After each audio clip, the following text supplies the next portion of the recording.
Chairman Appropriations Committee, Chairman of other committees, honorable members, Honorable Minister of Defense, the DGDSS, National Commissioners of the Commission, ladies and gentlemen.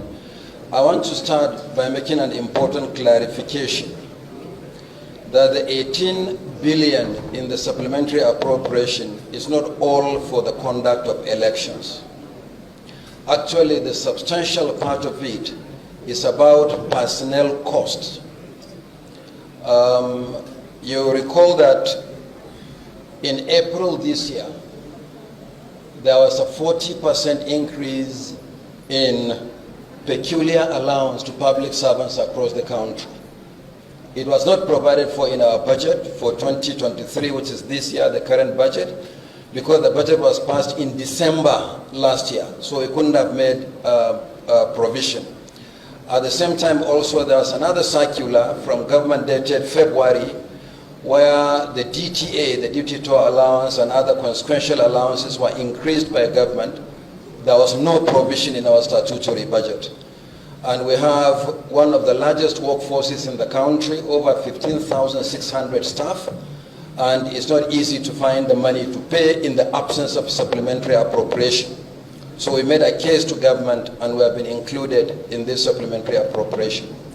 So for the component dealing with the 40% peculiar allowance, for the 16,614 staff of INEC, we will require 10.6 billion, and we have made provision for the 10.6 billion.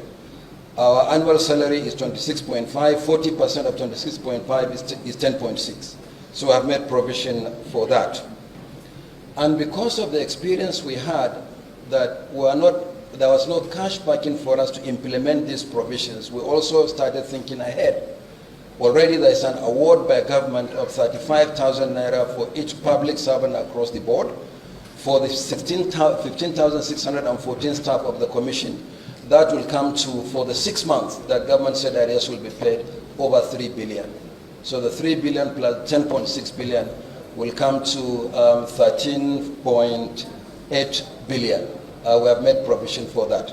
And as I said, we also made provision for the duty to allowance. Now concerning electoral, actually we have two challenges.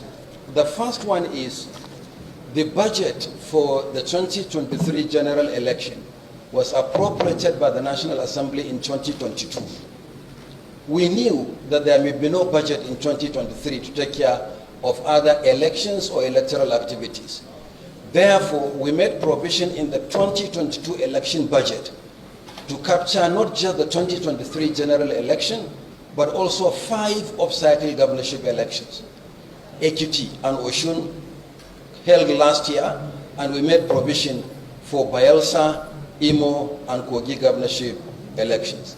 So the 300 plus billion that people have been talking about as election budget was not only meant for the general election, but also included 5 off-cycle governorship elections. However, since the budget was passed in 2022, some parameters have changed. For instance, the figures for the cost implication on PMS has changed from the 197 Naira per liter to over 600 now. So we need augmentation. So part of the 18 billion is going to augment the conduct of elections in these 3 states. Already service providers are putting us under pressure. Many of them have actually doubled the cost from the amount we presented as our budget in 2022. So I've earmarked the sum of 1.4 billion for augmentation. But the last component for the conduct of election is related to what many honorable members have asked us. In the House of Representatives, vacancies have been declared. Why has INEC not conducted by-elections?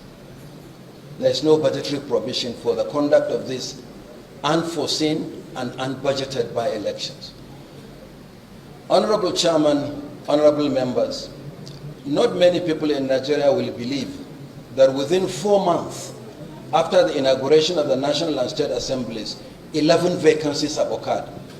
11 by-elections in 4 months. Unfortunately, the majority coming from the House of Representatives. There are 5 vacancies in the House of Representatives. 2 caused by death, and 3 caused by resignation of honorable members. We have vacancies in 4 state constituencies across the country, and we have vacancies in 2 senatorial districts. And each time we conduct 3 senatorial by-elections, it's like conducting a governorship election, because each state in Nigeria has only 3 senatorial districts. So we have to make provision for the conduct of by-elections in 11 constituencies, 5 federal constituencies, 4 state constituencies, and 2 senatorial districts. And for that, we have made a provision for 1.6 billion. So this is in summary our breakdown for the 18 billion for